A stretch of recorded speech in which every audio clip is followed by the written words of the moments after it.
So I'll begin again. Thank you, Srikar. It's an honor to be here at this seminar. I see a lot of topologists here, and a lot of names that I don't recognize, and so I really hope that I can make this talk accessible to everyone and not too boring for the specialists. Let me see if I can share my slides here.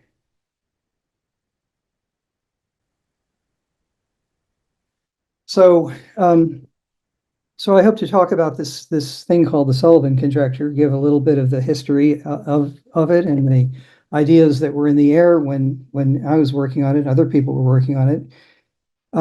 But I have to begin by recognizing that today is the 404th day of Israel's unremitting attack on Palestine. We may all have different feelings about this, but I'm sure that we all share a deep sorrow at the loss of life and livelihood and cultural resources and the intentional total destruction of the entire system of higher education there in Gaza.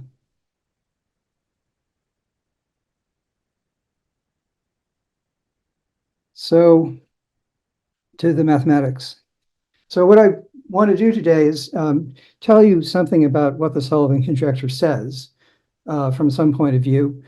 Talk about Dennis Sullivan and why he came up with this somewhat bizarre guess of his, and then talk about the topological context that existed at the time, late 70s, early 80s.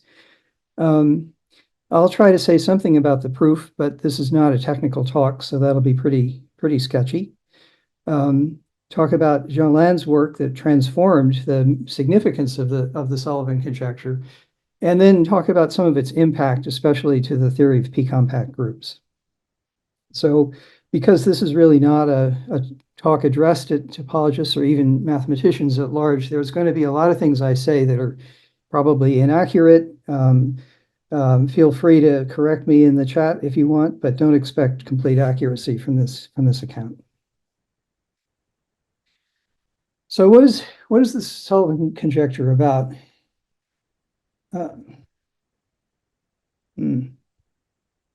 Sorry, technology is always a puzzle, isn't it? Okay. At its root, algebraic topology studies geometric objects, finite dimensional geometric objects, but of large dimension. And so, as you know, data scales exponentially with dimensions. So things get to be complicated in high dimensions, and the algebra comes to the rescue as a kind of organizing principle. So the kind of geometric objects that you start looking at are the unit sphere in Euclidean space, for example. It can happen in any dimension. Sn is the unit sphere. And a closely related space, topological space, is the projective space, which you can think of as the space of lines through the origin in Euclidean n+1 dimensional space. Or you can think of it as pairs of antipodal points on the unit sphere.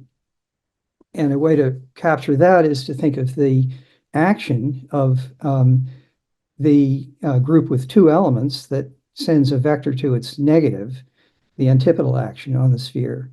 And Euclidean, the projective space is the orbit space of that action. So some of it is familiar. RP1 is the circle. RP2 is the familiar projective plane. A little bit abstract because it can't be embedded into three-dimensional Euclidean space, so we can't get a accurate view of it here in the world we live in. But I encourage you to find out about Boy's surface, which is a beautiful immersion of RP2 into R3, and you'll see something of what it feels like by looking at that Boy's surface. So one sphere embeds in the next as a kind of equator. And you'll notice that if you have something happening in the n sphere, then I can drag all that up to the North Pole and collapse it to a point. So everything contracts when you pass to the next sphere. The word is contractible, meaning anything that happens can be contracted, can be deformed to a point. So the infinite sphere, the union of all these SNs, is a contractible topological space. It has as a homotopy-theoretic object, it's just a point. But if we do the same thing with RPN, with projective spaces, again, one embeds in the next as a kind of the lines through the equatorial circle. They embed one in the next, and you can take the union of all of those and you get RP infinity. But now there's a residual topology that has non-trivial homotopy type. You can think of that as the orbit space of an antipodal action of the group with two elements on S infinity as well. So RP infinity is going to be one of the basic objects of study. It's a main character in the story. So for any discrete group, there's a contractible space that it acts freely on. And a little better than freely, it acts in such a way that the orbit projection map is a covering space. So you have a very similar picture to what the antipodal action on the sphere looks like. You've got a contractible space, and the orbit space is called the classifying space of the group. And the symbol is BG, B for base. It's the universal base space for principal G bundles, if you want. It's well-defined up to homotopy, and so that in fact can be made functorial in the group if you want. So some examples. One example that's very graphic, very easy to picture is a surface of positive genus. Its universal cover is contractible. It's Euclidean space or a disk, and so it is a classifying space itself. Positive genus surfaces are classifying spaces of their fundamental group. But as soon as your group has any element of finite order, then the classifying space is necessarily infinite dimensional. And we already have an example of that where the classifying space of the group with two elements is RP infinity, this infinite dimensional space. You can do a similar thing with the group with p elements, letting it act on an odd sphere by thinking of that as sitting inside of complex Euclidean space, and p roots of unity act, and you've got a similar structure, similar object as the classifying space of CP, my notation for a cyclic group with p elements. So that's part of those classifying spaces of finite groups are one set of actors. The complementary set, doing war, if you like, with the classifying spaces, is the notion of finite complex. So think of this as a finite polyhedron. It's a compact, finite dimensional geometric object with good properties. For example, any compact manifold is a finite complex. And there's this construction of, so we're going to want to think about continuous maps and between spaces, and the natural thing to do is to think of all continuous maps from one space to another. It has a natural topology, and you can easily imagine what that topology looks like by thinking about what it means for two maps to be close to each other. And of course, there's a natural map that sends the X, the target of that mapping space, into the mapping space by sending an element in the target to the constant map with that value. So now I can state what the Sullivan conjecture says. So you have to put assumptions on the group and assumptions on the space. So G is a finite group, X is a finite complex. And the conclusion is that this constant map is a homotopy equivalence. So from the point of view of homotopy theory, these spaces are indistinguishable. They have the same homotopy-theoretic invariance, the same homotopy groups, same cohomology. I'm not sure how familiar this notion of homotopy equivalence is to people, but it allows for a certain amount of expansion and multiply by by a Euclidean space and you get something that's homotopy equivalent to what you started with. It's a natural notion of equivalence that happens in topology. So what this means is that any map from BG, from a classifying space of a finite group, into a finite complex can be deformed to a constant map in a way that depends continuously on the map that you started with. So I think of this as a rigidity property of classifying spaces. I said that as soon as you have torsion in the group, it has to be infinite dimensional. Not only that, but if you try to collapse it into something finite dimensional, you wind up collapsing it completely into a point. So if you crush it just a little bit to get it finite dimensional, you might as well collapse it to a point. So this is a pretty bizarre conjecture, and I'll try to talk about why Sullivan came up with it, why it was important to him. It says somehow that classifying spaces of finite groups occupy a different part of reality from finite complexes. They can't be compared in that direction. They can't be compared in any meaningful way. Let's see.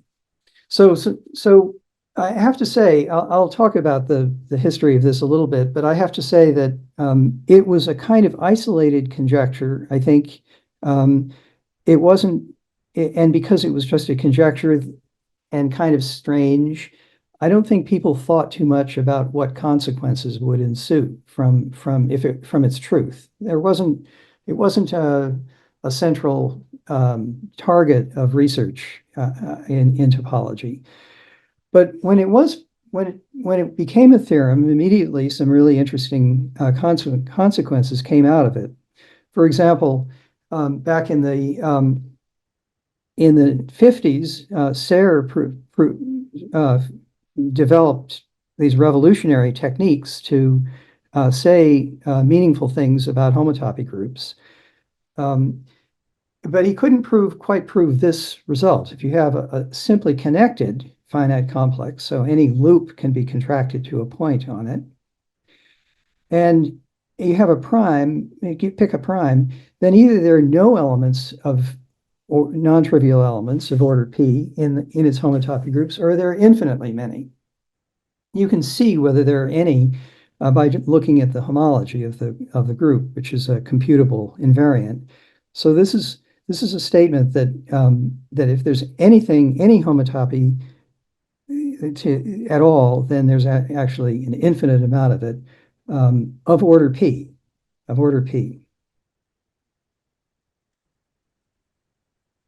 So this was proved by Chuck McGibbon and Joe Neisendorfer.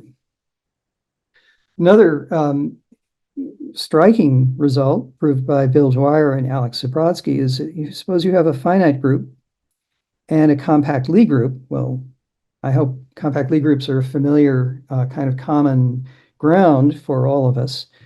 Then you're interested in representations, homomorphisms from pi into G. Modulo conjugacy, so the natural notion of two representations being equivalent is conjugacy in G of these representations. So the set of conjugacy classes of representations of maps of homomorphisms from pi into G actually is completely captured by the set of homotopy classes of maps, deformation equivalence classes of maps from B pi into BG. The classifying space construction captures the set of homomorphisms.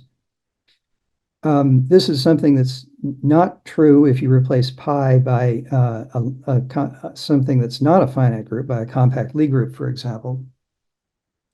But they prove that it is true if pi is a finite P group. So my problem is that part of my screen is blocked, and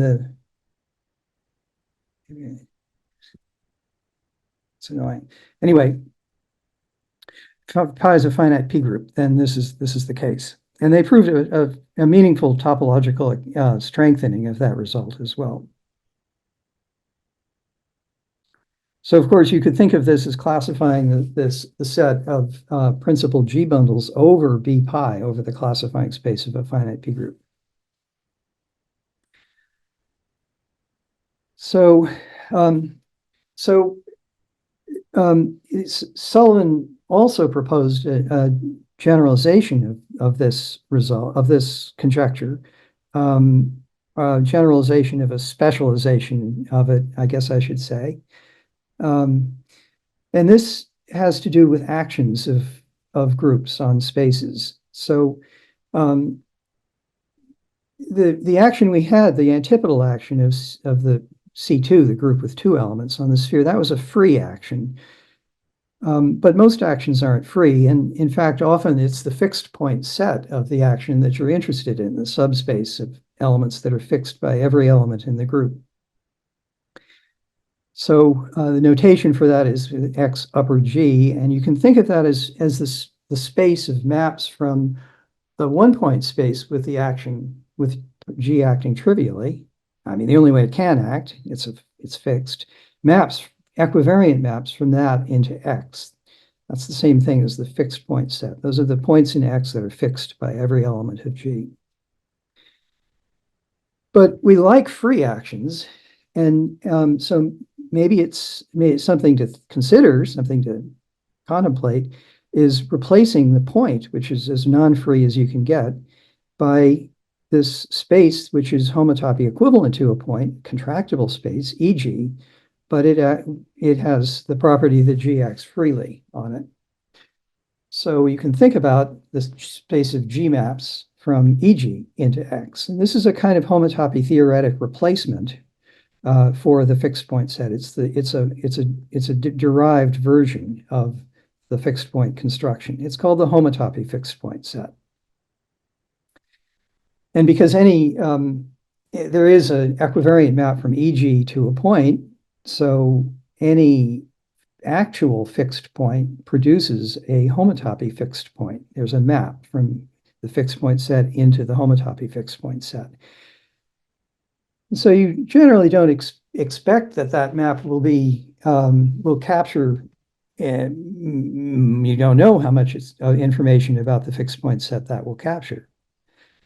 But you'd like it to capture something because generally the fixed point set might be what you're really interested in, and then we'll see that that's the case in Sullivan's work. Whereas the homotopy fixed point set is much easier to get at. It's flabbier. It has this extremely useful property, which shows how weak it is, really, what a weak invariant of the G action it is. If you have an equivariant map, which is a homotopy equivalence as a map, just forgetting the equivariance, but as underlying spaces, it's a homotopy equivalence, that induces a homotopy equivalence on the homotopy fixed point set. Certainly, it's not going to do that on the actual fixed point set. So the homotopy fixed point problem, I think Gunnar Carlson and many other people phrased it this way. The homotopy fixed point problem asks how close these two objects are to being the same. So there are examples where it's obviously the same, but let's look at the case where the action is trivial. So every point is fixed. That means that any equivariant map from EG into X factors through the orbit space of the G action on EG. That is, it factors through a map from BG into X. So the homotopy fixed point set of a trivial action is the space of maps from BG into X. That's how the Sullivan conjecture, as I stated originally, arose. It's the special case where the action is trivial.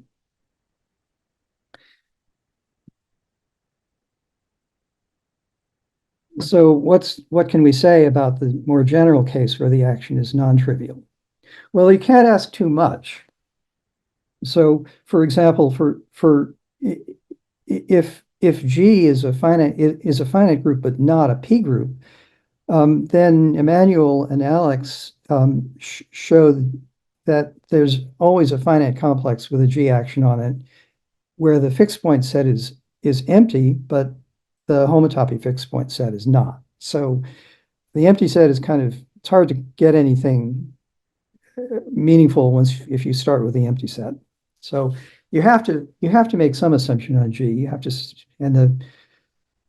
assume that G is going to be a P group. So already you see that this generalized Sullivan conjecture will has more restrictive conditions than the original one. Also, Sullivan understood that you can't expect agreement. You can't expect this comparison map between the fixed point set and the homotopy fixed point set to be an equivalence. At all primes, there's a P involved. The group you start with is a P group, and he realized that you can only expect p-adic information at the prime, to be preserved by that map in general. So for that reason, partly for that reason, well, he for various reasons, he had developed a whole theory of completion and localization of spaces. And we'll see that in a few minutes when I talk about his book. This theory of p-adic completion of a space was sort of brought to a state of perfection a little bit later by Pete Basfield. And the general process of completing or localizing a space arithmetically and in more general ways, this has become an absolute bedrock tool of homotopy theory since then. I can't overstate the importance of that process, which really Sullivan was maybe the first to really think it through in the arithmetic case. So if you have a prime, you can associate to it the completion of associate to any space the completion of that space at a prime. And you should think of this as throwing away prime to P information. Sullivan had a construction of this, but it wasn't natural on spaces. And the extension, the refinement of this to a construction that's natural on the point set level on spaces, this is due to Pete Basfield, and it plays an important role in the development of the Sullivan conjecture story. So now I can state for you what this generalized, as it's called, generalized Sullivan conjecture says. So because of what Pete proved, if G acts on X, then it also acts naturally on the p-adic completion of X. It's also the case that this homotopy fixed point set is already p-adically complete.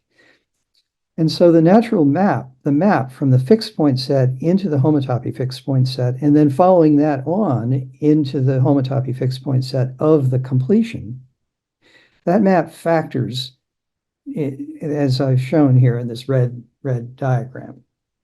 So the natural map is actually from the fixed point, from the completion of the fixed point set to the homotopy fixed point set of the completion.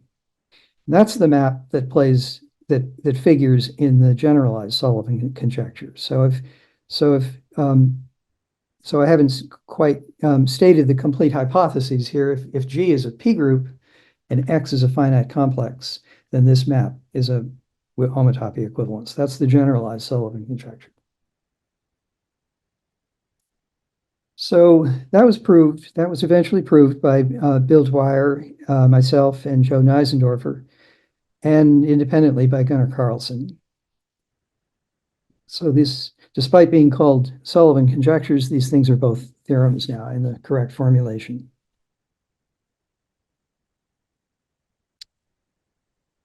So I've tried to state these two conjectures and the actual theorems that are true about it. Let's talk a little bit about Dennis Sullivan, who he was, and he was basically a geometric topologist, or geometer more generally. He's won every prize that it's possible for a mathematician to win, pretty much. We're talking about his early work in topology, but actually most of his work has been in the field of dynamical systems. and still active topologist. He might be here in the audience. Hi, Dennis. So I met him first when I was an undergraduate at Harvard in 1970. I was a senior in the spring of 1970, and I was attending a seminar course led by Raoul Bott. And at some point in the spring, Raoul said, "Well, the rest of the lectures of this course meetings of this course will happen at MIT in room 131, and we will listen to things that Dennis Sullivan is talking about." So we would every week, maybe several times a week, we'd traipse over to MIT and listen to Dennis. And he was talking about the contents of this book, which I have an early copy of here. I always found this book to be extremely engaging. Just the way he writes and the way he sets things out were very, very stimulating. It's called Localization, Periodicity, and Galois Symmetry, but the main title is Geometric Topology, Part 1. And the background for these conjectures of his and the conjectures themselves appear in this book. So he was mainly interested in the classification of manifolds through this major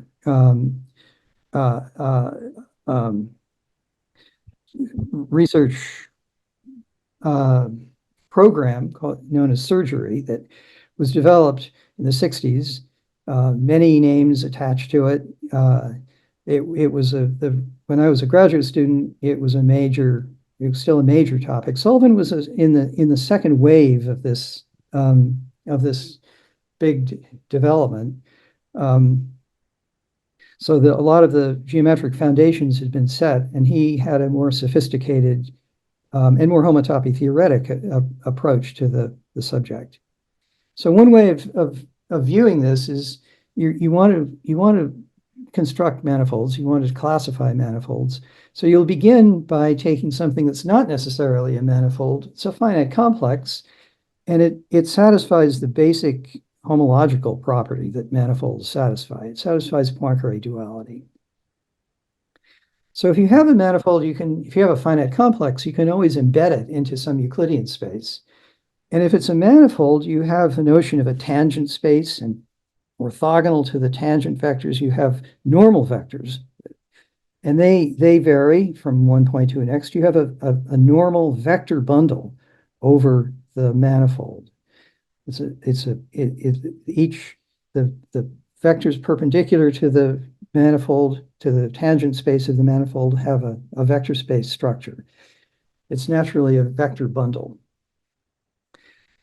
But if you just have a finite complex that satisfies Poincare duality and it's embedded in Euclidean space, then Michael Spivak explained by a very formal argument that you can associate to it at least a bundle whose fibers are homotopy equivalent to spheres, a sphere bundle over that manifold. And very roughly, what the question is, does this sphere bundle of spheres, does it actually occur as the unit sphere bundle of a vector bundle? Can you find a linear structure that underlies this Spivak normal fiber bundle?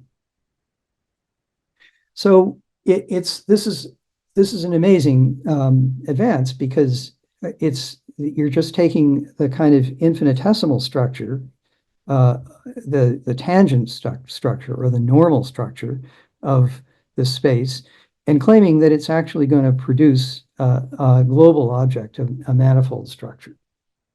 So I know that I've stated this extremely imprecisely, and I apologize to my topologist friends, but this is I just want to bring out the point that the relationship between sphere bundles and vector bundles is a fundamental question that Sullivan was interested in. And that led him to an interest in the Adams conjecture. So I said that this talk was going to be a kind of a dance involving three different conjectures. So the second one I wanted to just mention is the Adams conjecture. It addresses this question of the relationship between vector bundles and sphere bundles. It'll tell you when two vector bundles have equivalent unit sphere bundles. And the interesting thing, the somewhat alien thing to a geometer about the Adams conjecture is that it happens one prime at a time. It's an arithmetically local condition that Adams wrote down and made a conjecture about. But I think it was because of the relationship to surgery theory that Sullivan got interested in proving the Sullivan conjecture, the Adams conjecture. And that meant that he had to understand how to complete spaces at a prime, because the Adams conjecture was an arithmetically local conjecture. So he developed all this extensive theory in these notes, hundreds of pages of notes, which he called Geometric Topology Part 1, but I'm sure that the traditional geometers of the era were quite startled by this, since there's almost no geometric topology in these notes at all. I don't think Part 2 ever appeared, but of course there's a lot of work that followed from this volume. So let me say a little bit more about what Sullivan did in these notes. He brought an algebraic geometers tool, pretty current at the time, étale homotopy theory, into play in a proof of the Adams conjecture.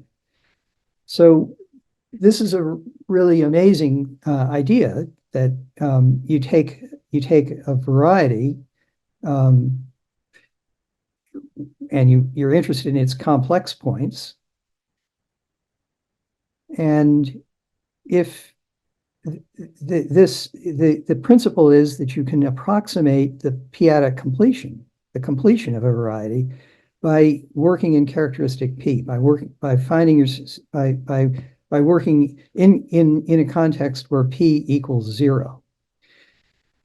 So that has the effect of introducing some additional symmetry in things. If P equals 0, then the Pth power map is linear, and so that gives you an extra degree of symmetry of everything. This is called the Frobenius in mathematical terminology. And so what this theorem did, it reveals a new symmetry in the p-adic homotopy type, which arises from this Frobenius. And what Sullivan did was to show that this new symmetry really is closely related to the Adams operations that appeared in the Adams conjecture itself. And this eventually led to a proof of the Adams conjecture. Related proof, Dan Quillen had a somewhat different approach. Quillen and Friedlander produced another sort of étale proof, and eventually Jim Becker and Dan Gottlieb gave a more purely topological proof of the Adams conjecture. So this was a major development in the early 70s, and I think it stimulated it. Well, anyway, so how does this relate to the Sullivan conjecture? So the thing about étale homotopy theory is that it only gives something even p-adically, but just homotopy equivalent to a variety. So if you have a variety over C, it gives you a good approximation to it. But if you have a variety and you look at its real points, you define over the reals, and you look at its real points, well, that's going to be the fixed point set of complex conjugation on the variety, on the complex variety. But you only have it approximated up to homotopy type. So if you want to get information from this étale theory about the real points, then you want to consider some version of fixed points that is homotopy invariant, and that's the homotopy fixed point set. So this really was the origin of his interest in this conjecture. He wanted to extend his work to the real points of a variety. So here's a photograph of a page of those lecture notes where he states this fixed point conjecture. And you can see he's got the geometry on the left and the homotopy-theoretic approximation to it on the right. You can see that he does the two-adic completion at the end because he didn't have a way of constructing a group action on the two-adic completion using his approach. So this conjecture, as he stated it, is not quite correct. He has the two-adic completion in the wrong place, but this was his concept. And then a page later, he specializes. He points out that sometimes it's quite obvious that that this conjecture is true in a stronger sense. And then he specializes to the case where the action is trivial and points out at the bottom of the page the space of all based maps from RP infinity into a finite dimensional space is contractible. So if you make the hypothesis that the map takes a point to a point, then the space of maps is going to be contractible. That's equivalent to the statement I said at the beginning. So this was his statement of the Sullivan conjecture.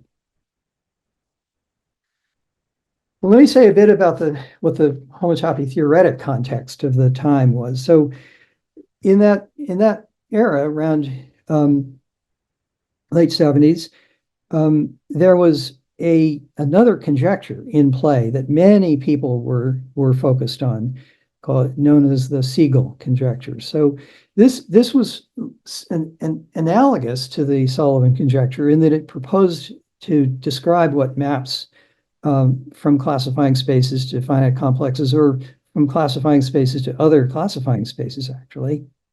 But what those maps were in the stable context. So this word stable, I don't want to try to get into all the description of how you get there, but it is the context that a great deal of topology works in today, partly because it's the natural context that you wind up looking at if you start from an algebraic geometry or representation theory perspective. So the derived category is an example of a stable homotopy category. It has the virtue that this set of maps between spectra form a abelian group, set of homotopy classes of maps form an abelian group. And any space determines an object, a spectrum, the suspension spectrum. I've put an additional base point on X. So the suspension spectrum of X has that notation.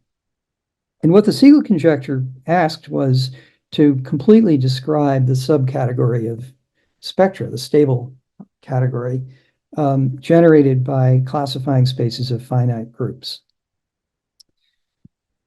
There's a very small part of that, a specialized part of that, let's call it the weak Siegel conjecture, which proposed to study maps from the suspension spectrum of BG, where G is a finite group, into the sphere spectrum. That's the suspension spectrum of one point with a disjoint base point added. It's the sphere spectrum, and the proposal was that this was going to be related to a purely algebraic construction of the group, the Burnside ring of the group, written A of G.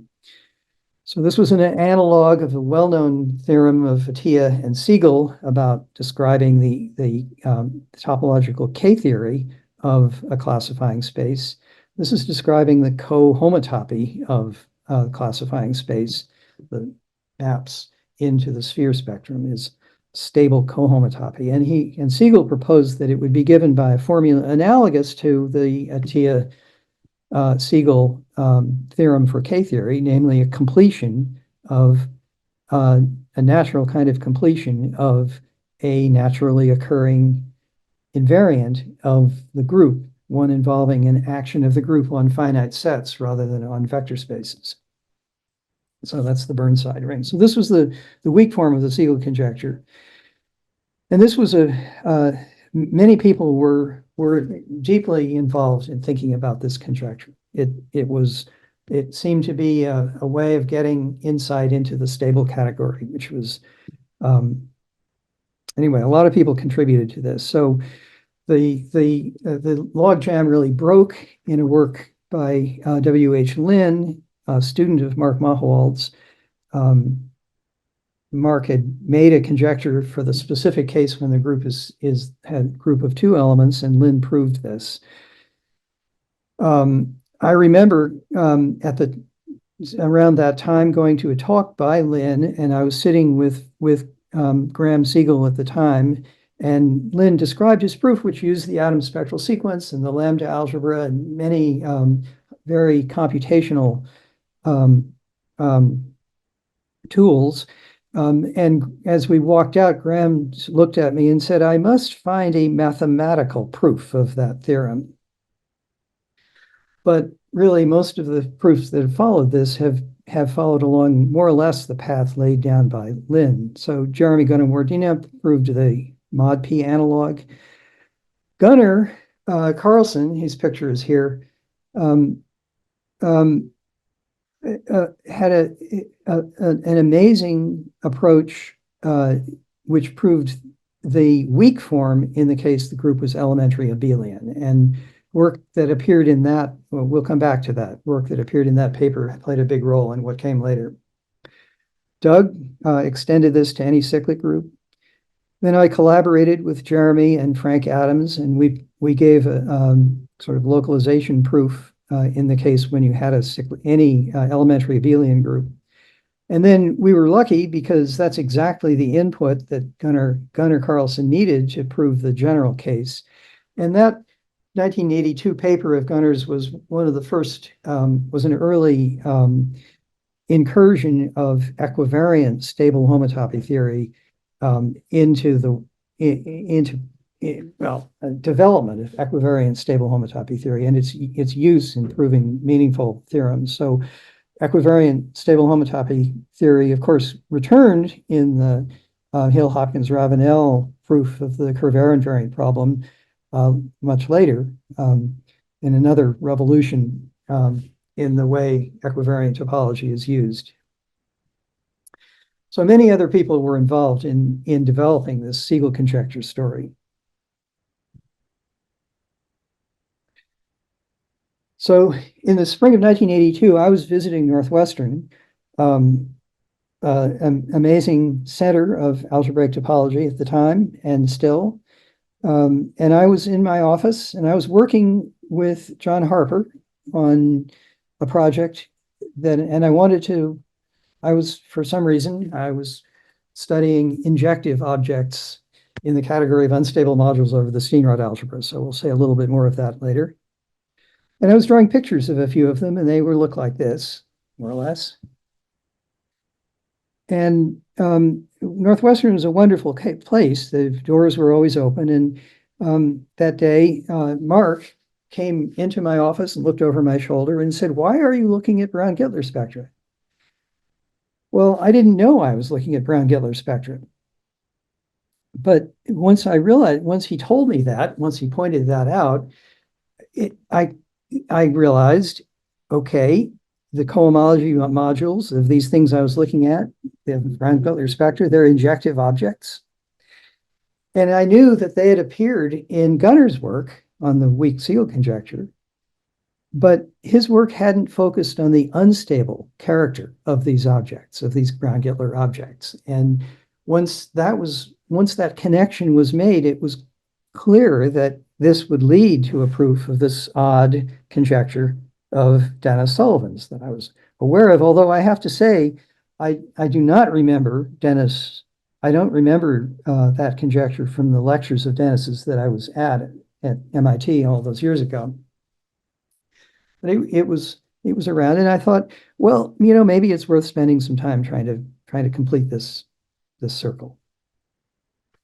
So this was the aha moment, but every aha moment is followed by a lot of drudgery and hard work, and it took about a year to get the details in place. I was visited after Northwestern. I visited Cambridge University in the summer, and then the Institute for Advanced Study in the fall of that year. And it was a great place because it was a time.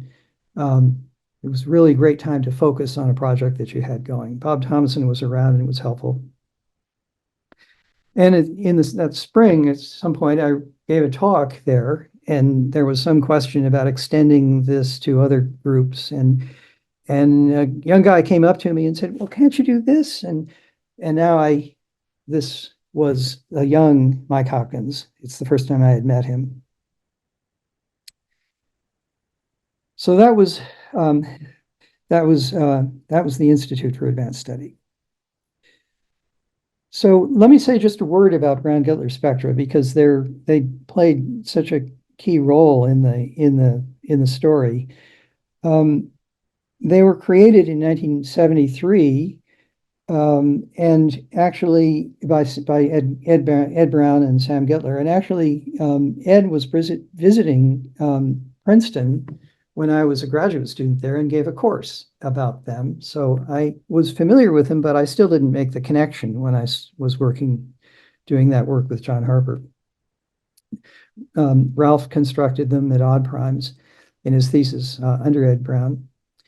In a certain sense, these things, T of n, I'll call them, it's the dual Brown-Gittler spectrum. They carry the universal n-dimensional mod P homology class. Not quite universal, but they carry one that plays that role. And they've played a key role in many parts of topology since their creation.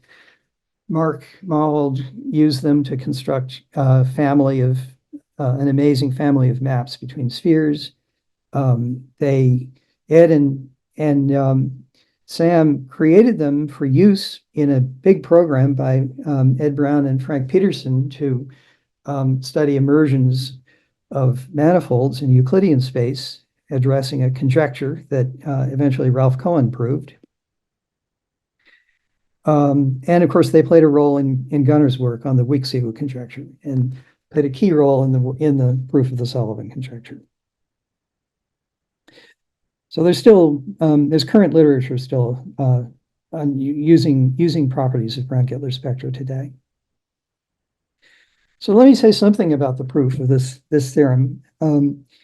It begins with the structure of the cohomology of RP infinity, or of the classifying space of cyclic P group as well. And so what is cohomology? Well, in a way, it's an abelian invariant of a space. It's the simplest invariant of a topological space. It's one of the most computable aspects of it. You can think of it as it generalizes somehow the set of functions to a ring from the space. You can equip it with coefficients. That's the target, the value of the functions that you're considering, and the cohomology of cohomology of RP infinity with coefficients in the field with two elements is the polynomial algebra over on a class in degree 1. It's a graded commutative ring. So it's a very simple object as a ring, but there's more structure as well. So there are natural operations that relate different dimensions, the cohomology in different dimensions, the Steenrod squares, they're called. They extend the squaring map, which is a linear map. We're working mod 2, in the sense that one of them, at square n on an n-dimensional class, is just the square of the class, and then the higher squares vanish on a class in the cohomology of a space. But the lower ones can be non-zero. And they're compatible with the product. One compatibility is square n of x is x squared, but there's a more general formula. And the result is a category of unstable algebras over the Steenrod algebra. So this is kind of the natural value category for mod 2 cohomology on spaces. And there's a mod P analog, of course, of all of this. So cohomology is a functor. It's a contravariant functor of map of spaces from Y to X, induces a map of spaces and a map of rings in the other direction. Map of rings together with the Steenrod operations in the other direction. And to remind you, we're interested in maps from RP infinity into some space. So that's going to induce a map from the cohomology of the space into the cohomology of RP infinity. But you know, the cohomology of RP infinity is polynomial. So if X or any power of X is hit, then all higher powers will also be hit because it's a ring map. So if X is a finite complex, it's got only its high dimensional cohomology vanishes, and you learn that the map is zero except in dimension 0, where it's going to be the identity. But in general, just knowing that a map induces 0 in cohomology doesn't tell you very much. I mean, there are lots of maps between spheres in the homotopy classes of spheres. There's a lot of stuff there. Most of it induces 0 in cohomology. So you can't expect that just knowing that a map is 0 in cohomology is going to tell you very much. But in this case, it does.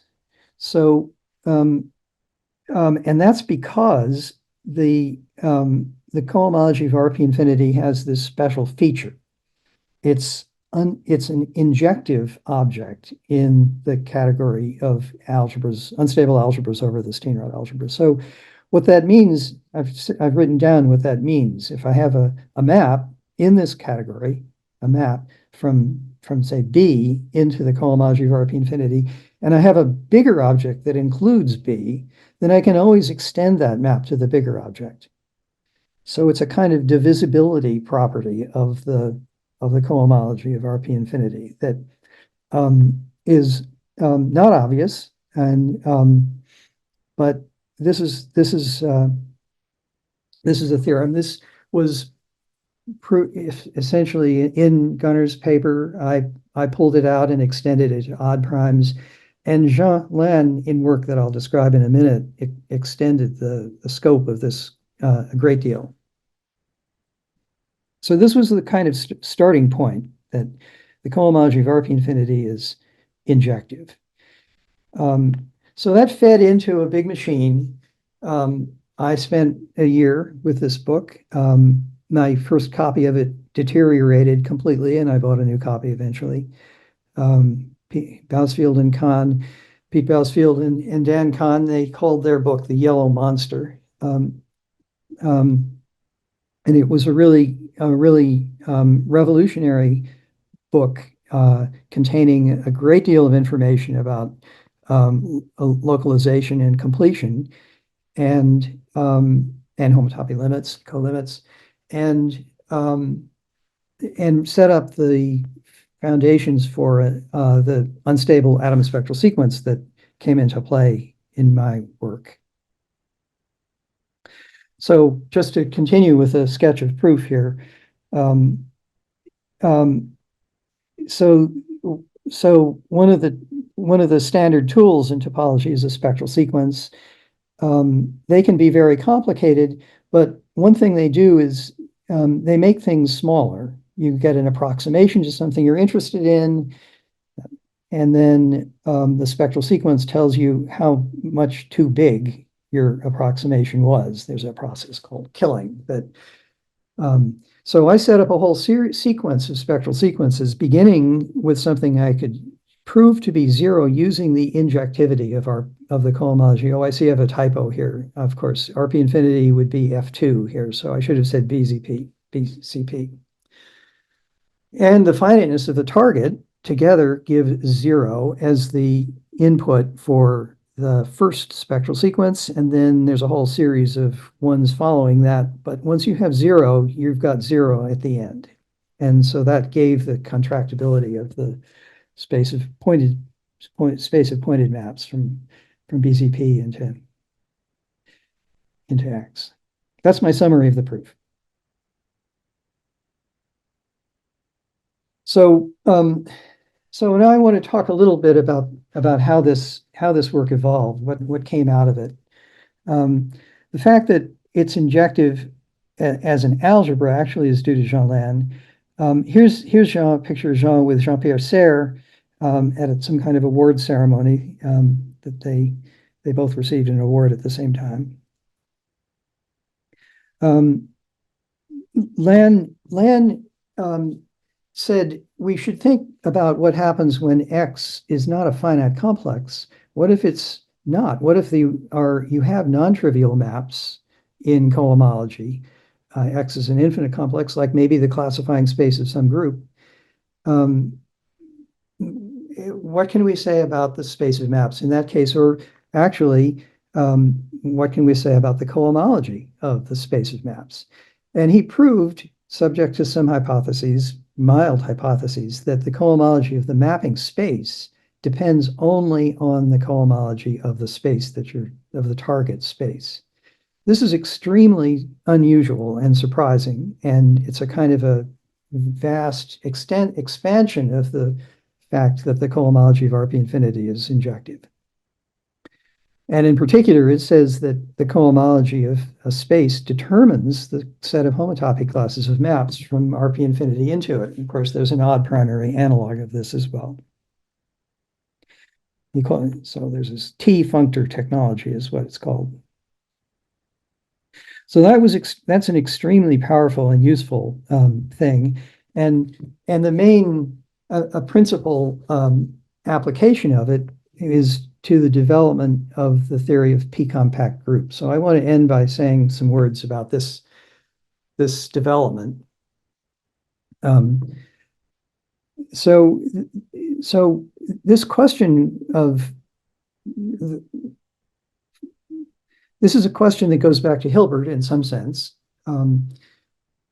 He asked about how differentiability enters into the study of Lie groups. So these continuous groups were understood, the unitary group and the orthogonal group and so on. And Hilbert wanted to know whether the smooth structure was really essential.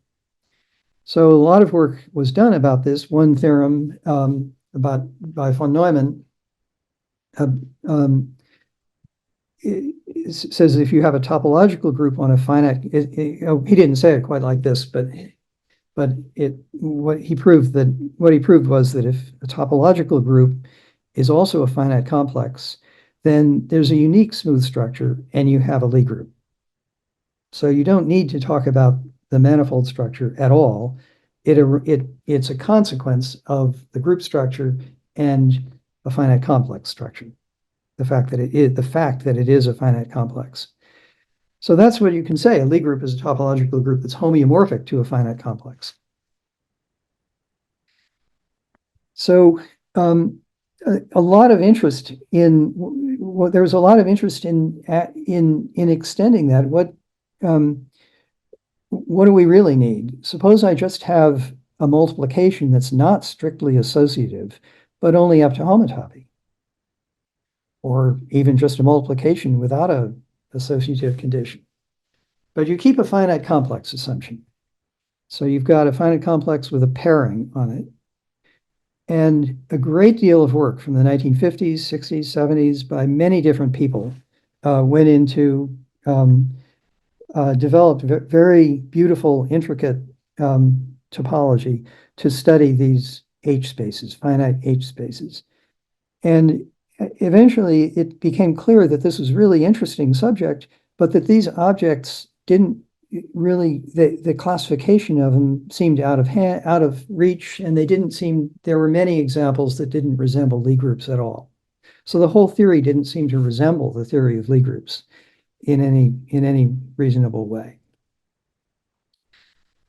So there's another approach that I think David Rector maybe was the first one to really push. He said, what if we keep the requirement that we actually have a group, But instead of asking that it should be homeomorphic to a finite complex, let's just ask that it should be homotopy equivalent to a finite complex. So there's another way of phrasing that. So that uses the idea of a loop space. This is a space of pointed maps from the circle with, say, 1 as its base point, pointed maps from a circle into X. And it's called the loop space, and it's denoted in topology by this little omega that's supposed to resemble a loop, I guess. So Milner showed that we can always represent this multiplication, this thing multiplicatively by an actual topological group. And so as a topological group, it has a classifying space. So there's a way generalizing the classifying space of a discrete group that I was describing at the beginning. And these operations are essentially inverse. So if I have a topological group, I can take the loops on its classifying space and I get something which is equivalent to the group. Or if I have a space, I can take the classifying space of its loop space and I can recovers X. So if I have a space, then a loop structure on that space, that what that means is it is an auxiliary space, which I'll call X. You could write BG for it as well, together with a homotopy equivalence from G to the loop space on X. That's a loop structure on G. And so we can ask about loop structures, about finding loop structures. We can ask about what kinds of spaces admit loop structures and how many different loop structures they admit. So first theorem, here are a couple of examples of this. Rector right away observed that there are uncountably many distinct loop structures on the three spheres. So there's uncountably many homotopically distinct spaces, each of which has its loop space homotopy equivalent to the three sphere. This is not very much like what Lie theory looks like. So that's keep that in mind.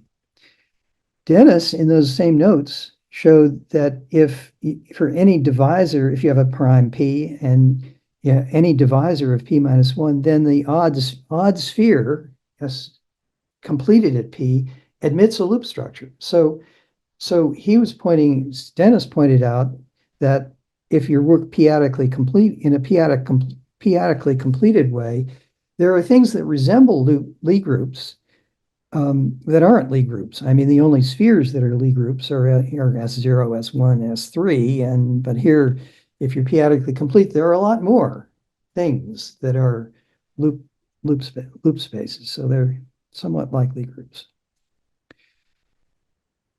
So Rector's example from his proof, it was clear that you really had to work at a single prime, and you had a better chance of getting a good result if you work at a single prime.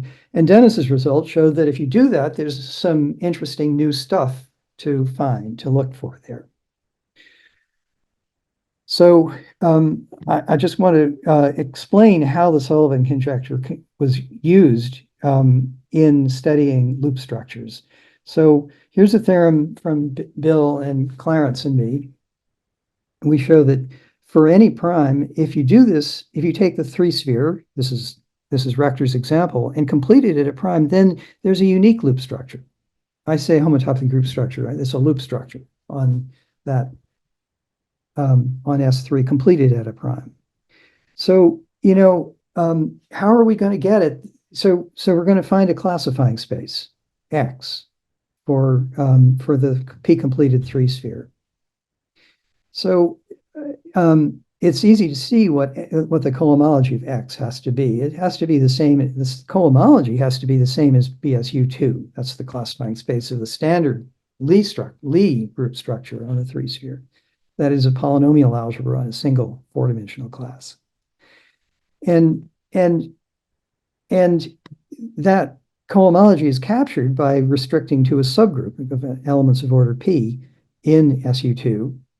So we have a map from the cohomology of X into the cohomology of BCP. And Land tells us that that is represented by a map of spaces. So I think of this as that arrow at the bottom of the page is the harpoon that's taking that's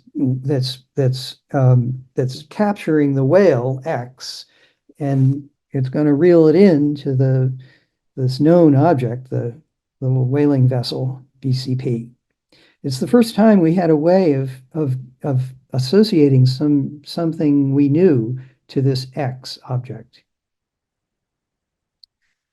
So Land goes on to tell us what the cohomology of the space of maps are. This is a component. I'm looking at the component of that mapping space that contains the map F.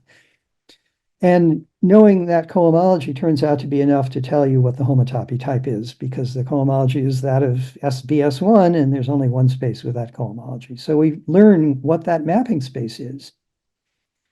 Well, if I have a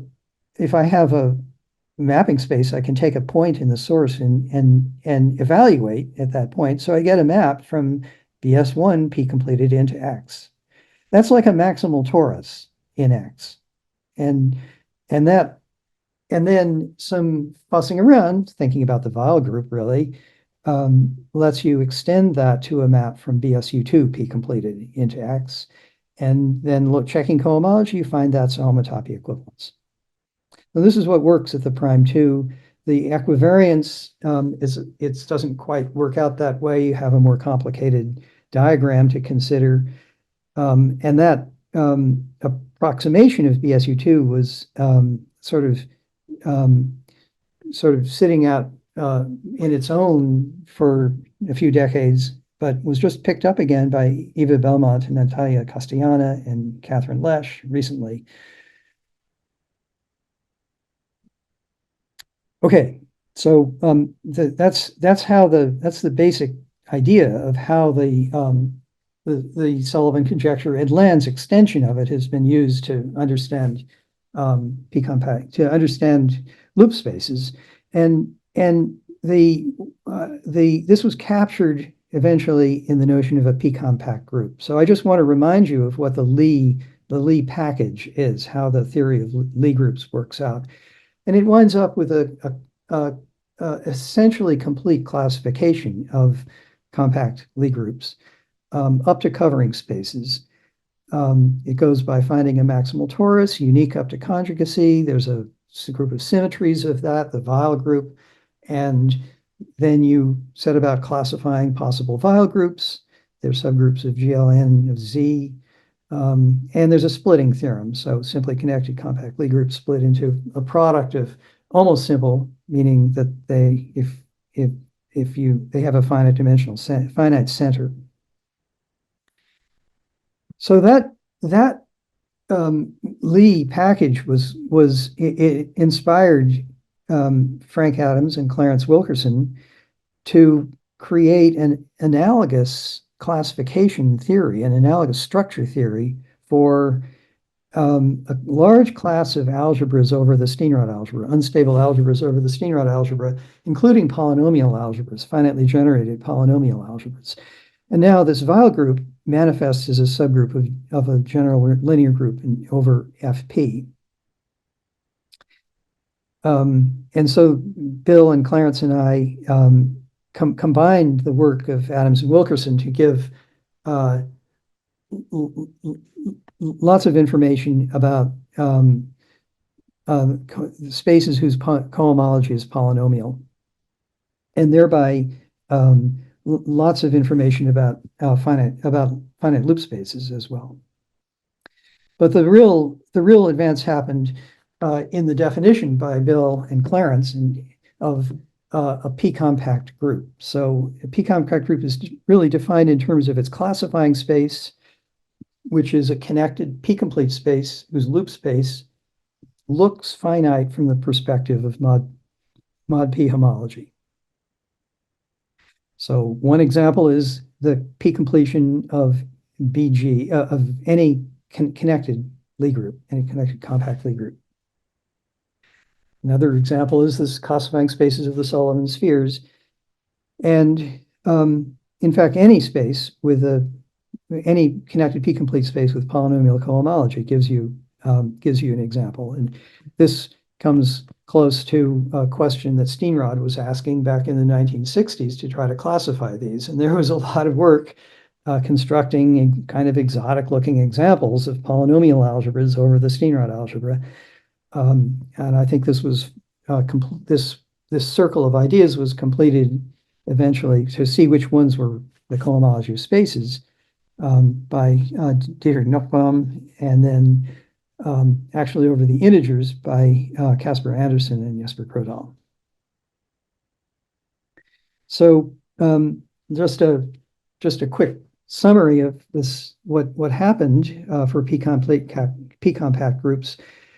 Bill and Clarence, in this landmark paper, 1994 paper, they defined this notion. They defined this notion and gave a complete construction of the Lie package for them. They didn't complete the classification, but they showed that a p-compact group has a maximal torus. They understood what the Weil group of that was. They set up the whole theory in a beautiful way. The reflection groups become reflection subgroups of the GLN of the p-adic integers, and these had been classified by Shepard and Todd and then refined to the p-adic case by Clark and Ewing. And so there was a lot of work that went into this, and eventually, some 15 years later, the classification of p-compact groups was completed by Caspar Andersen, Jesper Grodal, Jesper Müller, and Antonio Viruel.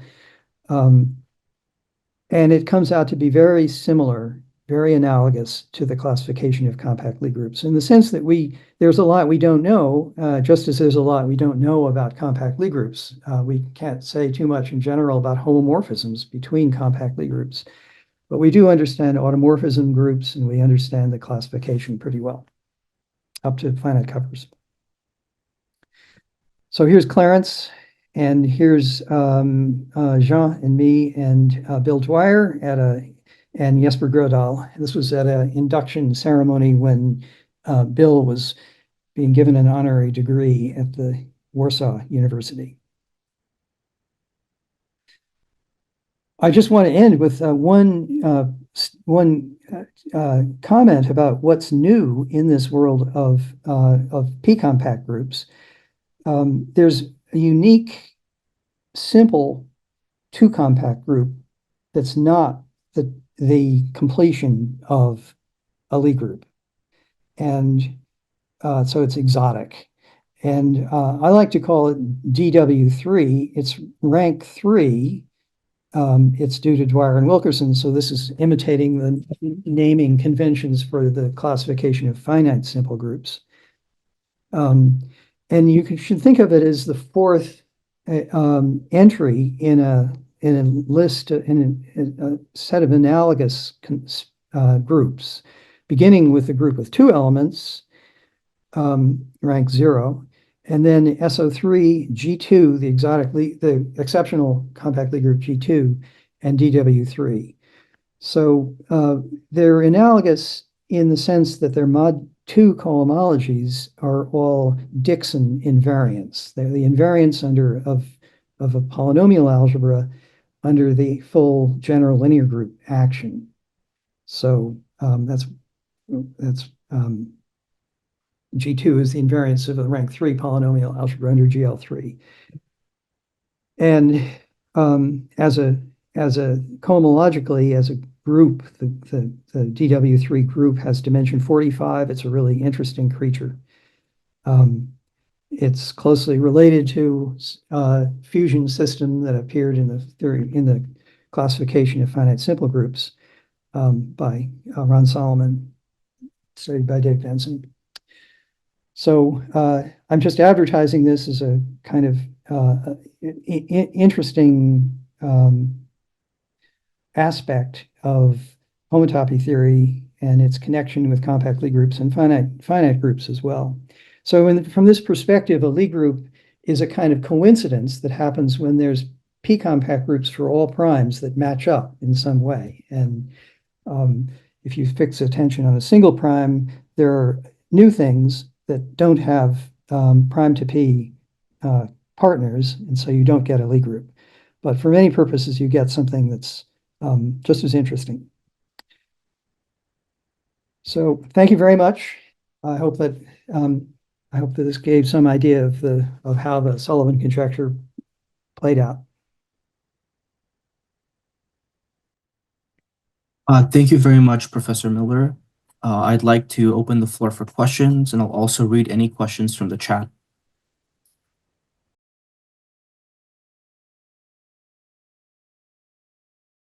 Okay, I'll actually just go first. I was wondering if you could say something more about the influence of Thomason in your proof. I read in his letter that he explained the P group case from your earlier work, and in your paper, I think you thank Mike Hopkins, which you also mentioned in your talk, and I was kind of wondering about the sort of timeline and his input, and then later Hopkins's input. So I really described what so Mike yeah in extending from P groups to general groups there was you had to do something, and so I should have said at the beginning, this was quite a long time ago, and thinking through what I wanted to say today, I realized that I've forgotten a great deal. So that's my best answer, I think, to that question. Bob, as I said in the paper, Bob Thomason he made me keep a copy of Belsvue and Kahn on my desk at all times and helped me to understand various parts of it. Bob had a famous letter in which he asserted that he was the one who proved this Sullivan conjecture. I have to apologize on his behalf for that comment. Okay, thank you. I was again, there's different conflicting reports, so I was wondering about your perspective. That's it. Thank you. I have a little question. I have this memory Hi, Nick. in Seattle, so it had to be between 19, presumably 19, between 80 and 82 when I was there, of you actually doing the classic thing on a napkin, telling me, "Have you ever heard of the Sullivan conjecture?" And then saying something about having Gunnar Carlson having done something, and so that's a little ahead of the timeline you gave, because you talked about being in, or maybe you had come back to Seattle for a bit, because you were away that year. I was away for 2 years there. That must have been when I returned. Yeah, so 81, 82, you had taken off. So Nick, you're confirming the sense that this Sullivan conjecture wasn't a thing, really. It wasn't something. I think Glenn Bredon had some ideas that were very closely related to the Sullivan conjecture, but it really wasn't something that people were actively looking at. The Siegel conjecture was completely different, and many people were involved with that. And do you remember how you had seen, Gunnar's, first Siegel conjecture paper, the one that you cared about? Well, his paper was around, at least the preprint was around for sure, and I was aware of it, and I knew about Brown-Gettler spectra and things, and because I listened to Ed Brown at Princeton, and that was the thing, and somewhere in there I was talking to Ralph also, who was a graduate student, and so you must have sort of come back to Seattle, check on your house or something like that. Something like that. Yeah, right. Yeah. Interesting. Hi, Ralph. Hi, Nick's comment reminded me, I have this vague memory of sitting on a bus with you at some conference in the early 80s, and Gunner's work, I don't know if it had actually come out or if there was just a lot of talk about it at that point. But I remember you said something about, well, if you wanted to go from the Siegel conjecture to the Sullivan conjecture, you could just use the Massey-Peterson spectral sequence. So I don't remember that, Ralph, but I do. While I was at the Institute, I was trying hard to understand maps from BCP, say, to spaces that weren't finite complexes. And I knew that that some atom spectral sequence technology would be useful, but I wasn't able to use the full Boussier-Kahn simplicial approach. So I used Massey-Peterson, so I could get information, if the target space had nice cohomology, if the cohomology was amenable to the Massey-Peterson technique. Right. And I wrote a paper about that while I was at the Institute. Um, um, and then actually that summer I remember endless work trying to get the obstruction theory that's implicit in the atoms in the Boussier-Kahn story, the co-simplicial story, to get somewhere with it. And then Jean completely blew me out of the water. Very cool. Thank you. So his paper was, and I was aware of his work before that, but his paper is an amazing way of so the obstruction theory, for the unstable obstruction theory, is quite sophisticated, and he made this assumption of an affineness assumption that made it was sufficed for these purposes, and it made everything work very smoothly.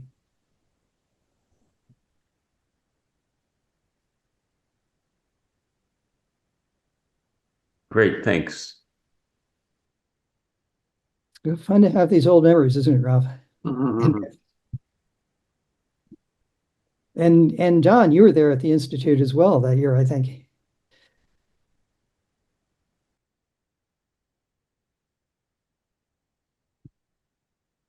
Ajay Raj in the chat says he talked about surgery theory and specific normal vibration in the beginning. I missed to connect. What was the relevance here? So I was just thinking about why Sullivan cared about the Adams conjecture. The whole book is really addressed at a proof of the Adams conjecture, those MIT notes.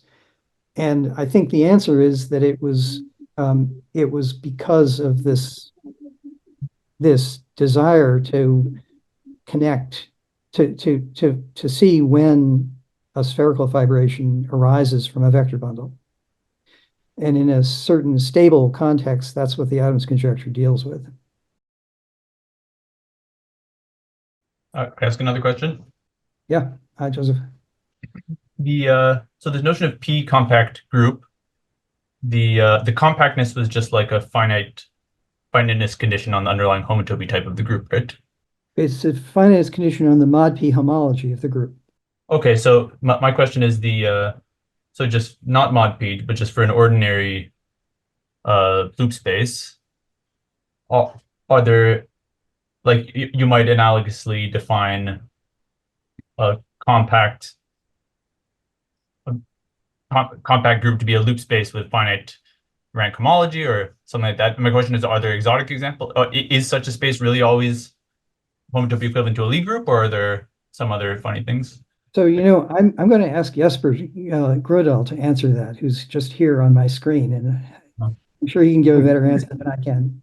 No, yeah, I mean, you gave the answer, right? So if you look at loop structures, and these uncountable many. So if you want to identify them as loop structures, and there are also uncountable many, and also on the level of underlying homotopy types, they're finitely many then, but there are still exotic examples, and the first come up with a space which is rationally equivalent to SP2, but not homotopy equivalent to it. Yeah. So I see. So there are lots of examples. Yeah, there are lots of them. But then as Haynes also hinted at, if you assume that there's a maximal torus, so you can say, you have a finite loop space and you assume that you have a maximal torus, so you make that part of your input, then there's a unique compact Lie group. So you get sort of homotopy classification of compact Lie groups that way. Yeah. Right. Oh, I see.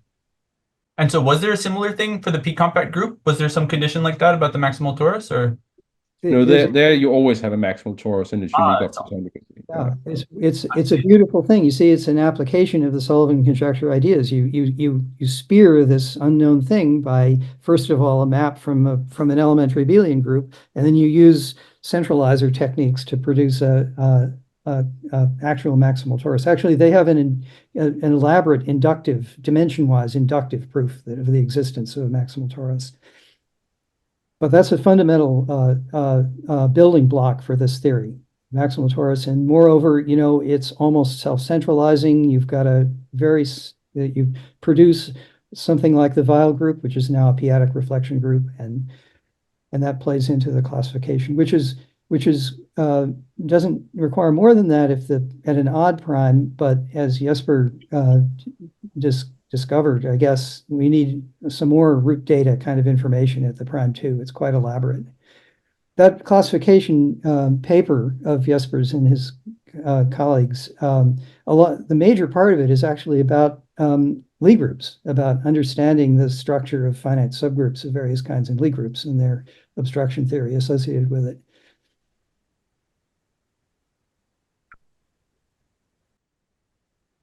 Thank you.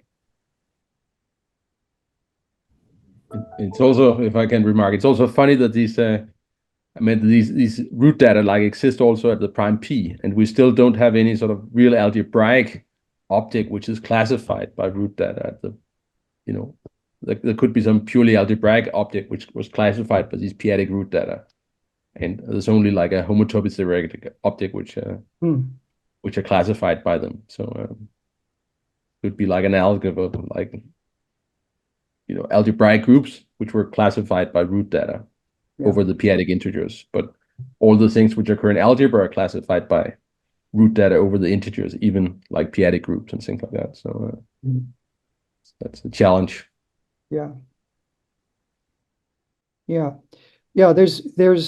So this p-compact group story is it leaves open the question of finite groups. I mean, a p-compact group is allowed to have a group of components, but it has to be a p group, an abelian p group of components. So, but then there's an extension there's an analog or something. Fusion theory, as developed by Jesper Gradal and many other people like Harry Ragnarsson on the screen here, it gives a homotopy-theoretic approach to the p local component of finite group theory, and that's been extensively developed and had impact back on the development of finite groups by Bob Oliver and Michael Aschbacher, and many people have worked on that. And now there's also a combination of the two, where you are going to talk about a homotopy-theoretic analog of a compact Lie group that has possibly non-trivial group of components, and that's quite an elaborate theory. Anyway, there's many extensions of this theory of p-compact groups that are still quite interesting, and somehow there's also the classification involves looking at p-adic reflection groups, and the way you get at a p-adic reflection group is to begin with a complex reflection group, which are classified by Shepard and Todd, and then deciding when the character field embeds into the p-adic field, and that was done by Clark and Ewing. But if you just look at the complex reflection group story, that has an elaborate representation theory associated with it. So beginning with George Lustig, there's a whole combinatorial theory of the combinatorics of representation theory that was developed and then expanded by Brouet and Mala and many group theorists. And in some sense, they have the representations, and we have the objects. We have the p-compact group that corresponds to a p-adic version of these complex reflection groups. We don't really have a analogous theory of representations.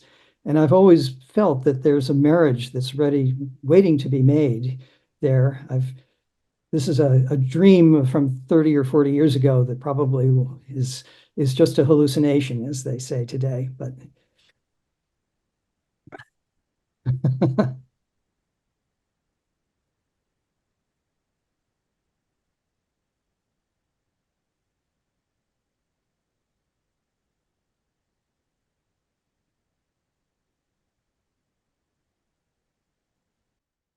Hey, Kari. Hi, yeah, it's great to see you, Patty. thank you. I did actually, thanks for the talk. It's nice to see many familiar faces. I did actually have one question. You mentioned extent invariance and how we have Lie groups realizing the first three, like the three dimensions of extent invariance, and then for GL4 we have a P compact group. Do we know anything about GL5? It cannot be realized. Like not even as a space It's a space. Yeah, it's not the cohomology of a space. I can't give you a reference for that. Maybe Nick has a reference for that.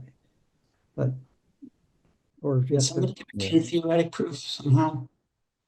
I have a vague feeling. I mean, it also comes up indirectly of the classification because if such a space existed, the loop space would have finite homology. Right, And it's not on the list. Right. Right. But Lan, I think, proved Okay. was the Yeah, first to prove that it did not exist. I think that this was known though before. Yeah, that's what I'm saying. Yeah, Lan. Yeah, so there was this. Wasn't there like a conflicting? So some people claimed they had a construction, and some people had claimed they had a count. Maybe it was actually Dwyer who had the first counterexample that it did not exist, right? Is that how it went? I think maybe independent Larry of Smith had a Dwyer or construction Clarence, I think it was known that they didn't exist from 5 on. And there was also something that said the DI4 didn't exist. Oh, but yeah. Okay. There was a question with the. Okay, yeah. Sorry, I'm mixing up two stories. There's a mistake in a proof that was fatal, shall we say? Yeah, right. Oh yeah, that's right. Yeah. I was mixing up the two stories. Yeah. So they knew this as they were constructing it, which is kind of brave. Oh yeah. So yeah. So okay. Yeah.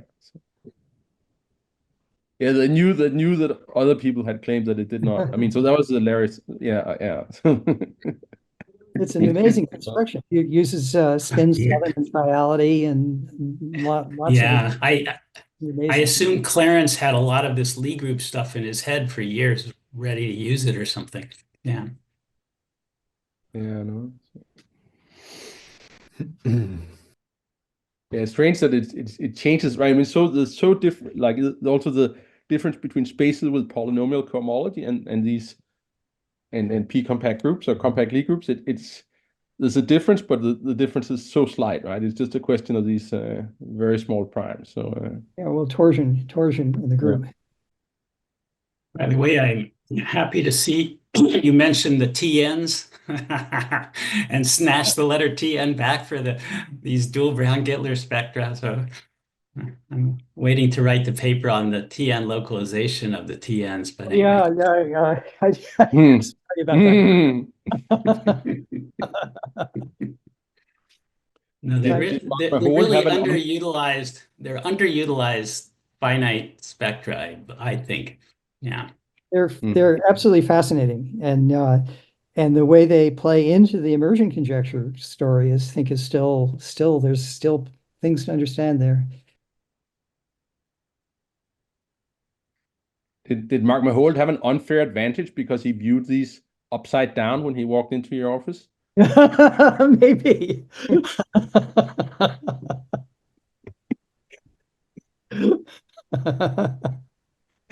I remember looking over my shoulder, so I don't think that's it. Okay. All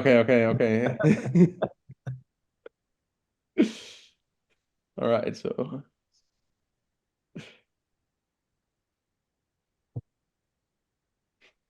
no good. Thanks a lot. Great talk. Thanks, everyone. Thank you, Srikar. This has really been fun to work on this and see all my old friends and a lot of new faces too. Yeah, thank you very much once again. Sorry, could I ask a question? Yeah, I go wanted ahead. to ask.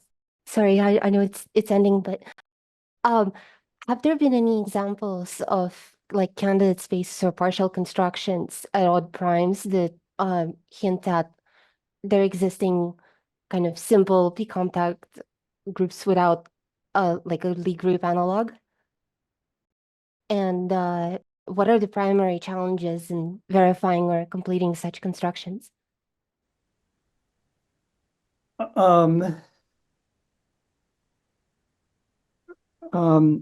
so I guess there's an obstruction theory. Many parts of topology work because you prove that what you want to happen can't not happen. And the process is called obstruction theory. You prove that you enumerate the possible reasons why something can't happen, and then you prove that none of those occur. So whatever it is that you wanted to happen does. So it's unsatisfactory in a way. It's not, they tend to be not very explicit. I'm not going to write down a topological space for you in any recognizable way. But this obstruction theory is really one of the core ideas in algebraic topology, and it plays a big role in the construction of these examples. So you make a diagram more or less out of Lie groups, and then prove that you can up to homotopy, and then you prove that you can rigidify that to a diagram in spaces. And then you can do something with it, take a limit or co-limit of it, and you get the thing you were looking for. That's a super rough idea of how this construction works. Sullivan's examples were rather simpler. He said, I'm working p-adically, so I can look at the p-adic completion of CP infinity, which has another name. It's a KZP, comma 2. It's got a natural construction in terms of the p-adic integers. And there's inside the p-adic integers, there's a Z mod P group of roots of unity, Z mod P minus 1 group subgroup. And so you can take fixed points with respect, you can take orbit space construction with respect to that. And that gives you close to what you want. You have to adjust the fundamental group a little bit. But that was quite a direct construction, relatively speaking. But more generally, you have to do some obstruction theory. Evgeny, I hope that was somewhat satisfying answer. Thank you very much. Yes. Jesper is the expert at this kind of obstruction theory. No, that's good summary. Good. Well, thanks a lot, Haynes. I'll also have to run and Great to see you, Jesper. yeah, great to see you. All right, yeah, we'll be ending the talk. Again, thank you very much, Professor Miller. Thank you very much. Thank you all.